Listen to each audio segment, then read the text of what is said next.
Are we ready to go with the surgery? We're ready. So, Mark, I think you're going to moderate Dr. Willis, right? Yeah.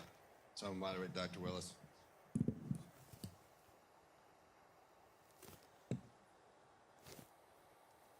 Hello. Yeah, hey.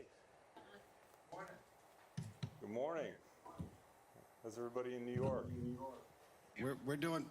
He's giving me a new mic. Now you can probably hear me better. So this is your good friend Dr. Mile in New York City at the first master's course. All right. So we're going to be doing a total hip here today. We were just going to see kind of what's your. So anyhow, so why don't you introduce your team? Who do you have with you there today? Sure. We've got Hazel first assisting me today. This is John. We've got Tyler circulating. And then the rest of the crew here, we've got Chase Herndon. He takes care of me for Stryker. So we're ready to roll here, huh? Ready to go. Okay. So what we've got, I'll give you a little clinical background. This is a 64-year-old female, history of previous rotator cuff surgery. She is a diabetic, reasonably controlled hemoglobin A1C just under 8, which is my personal cutoff. And she has a combination, if we can put up the picture-in-picture here on the monitor, perfect. So she's got a combination of some glenohumeral osteoarthritis, moderately severe, no significant bony erosion, and then recurrent full-thickness rotator cuff tearing. There is, on some of the other images, some atrophy of both the supraspinatus and infraspinatus, so really sort of the sweet spot ideal candidate for reverse shoulder arthroplasty.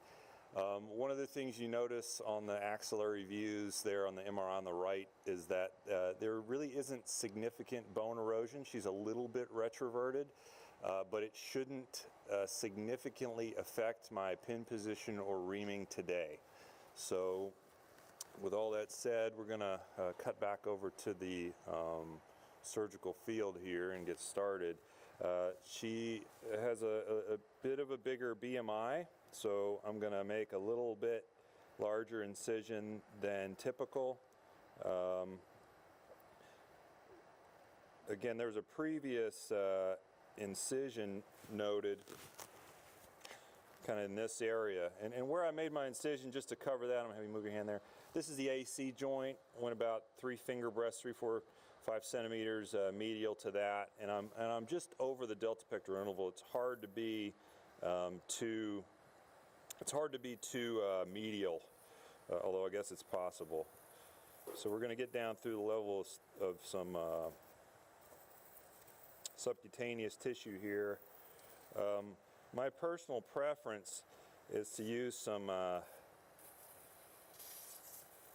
Gelpies in this case.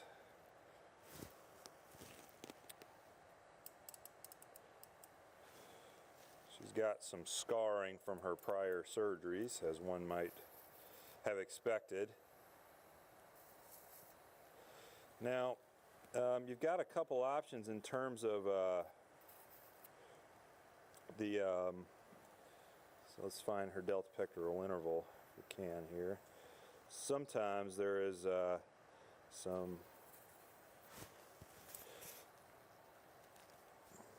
scarring leading to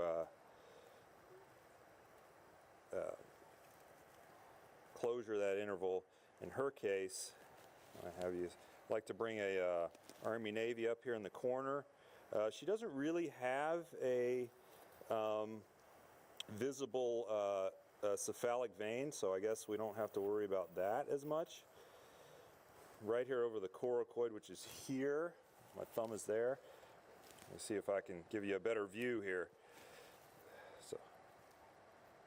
So we're looking at the conjoint tendon there, Matt? We're looking right at the conjoint tendon here, and that's the coracoid right there. So far so good. I'm going to free up a little bit of this scar tissue from previous surgery. That always increases the amount of dissection you have to do a little bit. And been listening in on some of the meeting. Always interesting, always good. I'm freeing up with my finger now, bluntly, under the conjoint tendon, freeing up a little bit of the space. I'm going to have you hold the arm out to the side a little bit. And I'm going to work this, Army-Navy down, and I'm freeing up bluntly. Come back up here. So this is often hard because there's a lot of scarring after previous cuff repair. Right. So you have to work that a little bit. Yep. You said this was 2 times she's had surgery? Just the once that I'm aware of, but it was an open rotator cuff repair many years ago. So there is some residual scarring that we're working through. And sometimes it's helpful just to take a little sharp homing over the top here to open that up. Can you see that a little bit there? Yeah. So can. Here's some adhesions here. We're just going to release some of this. Okay. Get in that subacromial space. Right up here is the CA ligament. I'm going to leave that alone. One of the things that a great point that Dr. Mile had brought up, and I don't know that this has been biomechanically confirmed, but I believe him, is that, you know, it can, with this diving board effect of the acromion, it can be helpful maybe to offload a little bit that with the CA ligament. Who knows? I don't know. I used to take it down quite a bit. Now I just leave it. So now I think we can substitute this out for a brown deltoid retractor, and it's brown with an E on the end. So everybody see that okay? Yeah, we can see that very well. Yeah. Good. So that was my physics class at University of Virginia. They talked about force multipliers, but the theory being is that if you keep the CA ligament intact, it's like a diving board with a line attached to it. You could put a much larger weight, but maybe acromial fractures can be mitigated. We don't really, for you guys, I don't know 100% why acromial fractures happen, but they tend to happen in smaller females that have, poor bone quality. So this is a candidate. So I leave that ligament intact, and in fact, in some cases, I won't even put in a superior screw if the bone quality is really poor in a small female. I feel with the compression that I get with that central 6.5 screw, 3 screws is enough, and I'll leave out that superior screw. That was kind of Lynn Crosby's kind of thoughts, but we don't know for sure why you get acromial fracture. So anything I can do to reduce the incidence, I do. Okay, you might see an old stitch there. We'll remove that in a minute. So now I'm taking down the subscapularis, and there's a little bit of there's always an interesting discussion about subscapularis management. I am firmly in the tenotomy camp. Well, let me introduce you, Matt. I'm going to speak for Matt. Matt loves to save the subscapularis. No, I'm just kidding. You will see shortly that is definitely not true. I have sacrificed many a subscap for reverse shoulder arthroplasty, and I'll tell you, I'll show you why in a minute, I think. This will be my OJ moment, but I'll show you why it works or why it's maybe better to sacrifice it. But then also, there are numerous articles in JSES. There was another one this year in the Yellow Journal that demonstrate not only is there no difference in function whether you preserve the subscap or you don't. There's a little more scarring than normal. Take a sharp homing. Once you get this a little bit of the way, but also there might be. Hey, Matt, is there any way, because your hand is, remove the camera around a little bit to get a little better view? Okay. Yeah, that's better. Yep, hold that. Yeah, I'll come from the side maybe. There we go. So I'm coming from the side here, kind of. Is that better? That's better. So is Tyler externally rotating the arm right now? Hazel, yeah. Hazel, well, I've got okay. Yeah, I've got the hand against my stomach. She's got her hand on this brown deltoid, and she's actually reaching over the top, helping me out temporarily here with this retractor. But I'm about to clip it to the drapes. Again, in working with Dr. Mile, I learned that you can form a little ponytail with the drapes from an anesthesia standpoint, and then we can clip everything to the drapes.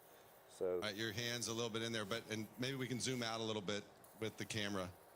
So the other thing is with the brown deltoid, I have my guys pulling up a little bit because it pulls the humeral head back. So everyone's like, you push down on it, it pushes the humeral head forward. So I'm constantly telling my tech, telling Hazel, pull up, because it opens it up.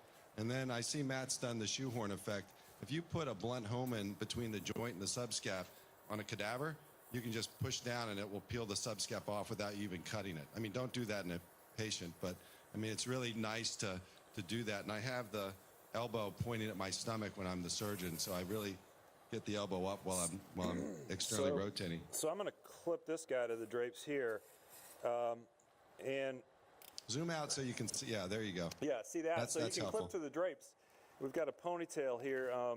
Jennifer, our CRNA, who I forgot to introduce, I'm very sorry, Jennifer. She does a great job getting me nice tense drapes. Is that we had a little cable just fall in our way right here. There we go. I want to point out one thing too. Once we get that cable out of the way. So if you can go back to the. There we go. You can zoom back in. So I've got this sharp homing here on the inferior aspect of the humerus, and what you can do a lot of times is just externally rotate, and it will strip That's off. a nice view.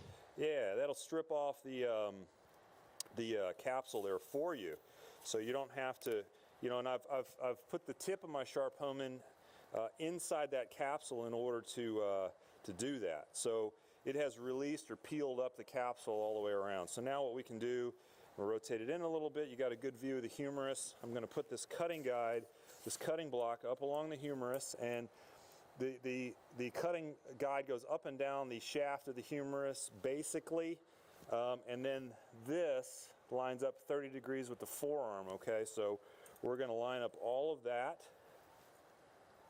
I'm going to pin it. I use an external cutting guide, okay? Just why I got you guys. Who uses an intermedullary guide in the room? I just wanted to see kind of, so it's about 50-50 in terms of what we're using.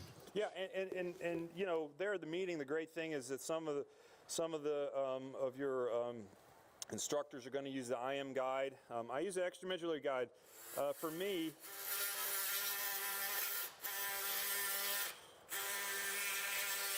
Matt, will you take a little bit more since there was superior migration on your pre-op X-ray with your head cut, or what's your thought about that? Yeah, because it looked like the head was fixed and superiorly migrated. It was fixed and superiorly migrated. It's like yeah, I'll remove the pins.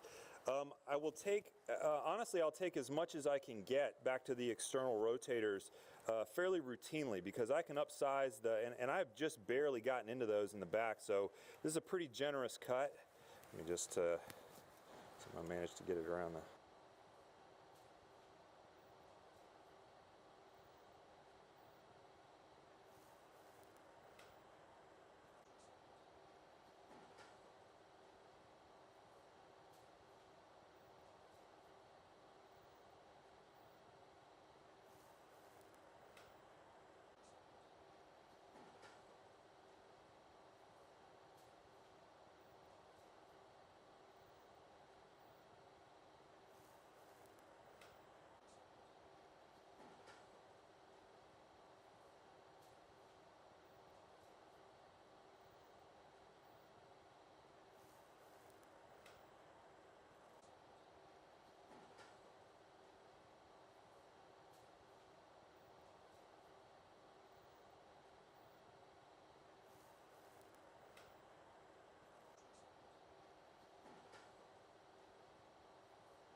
So I'm just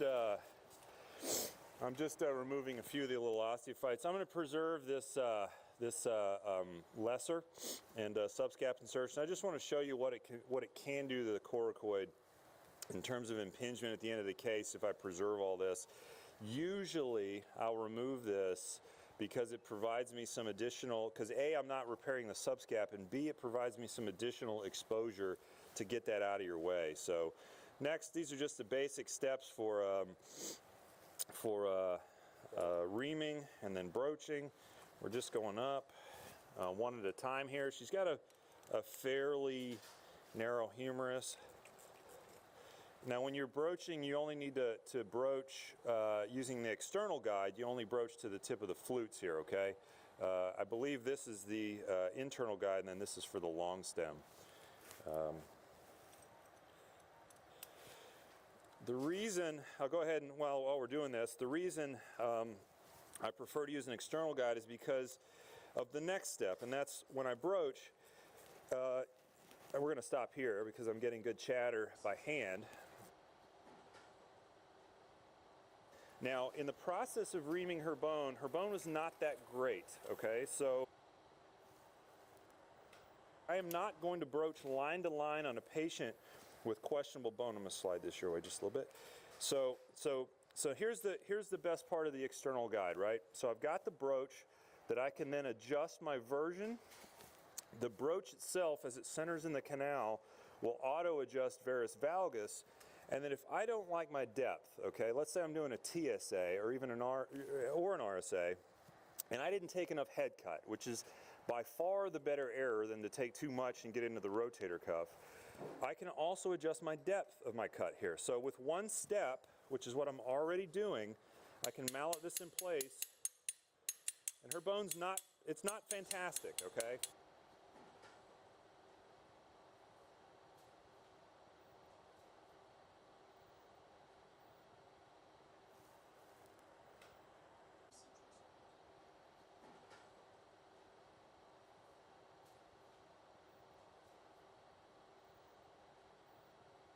Okay, my version of my cut was off a little bit. My natural error is to raise my hand and retrovert my cut a little bit, which of course is what I did.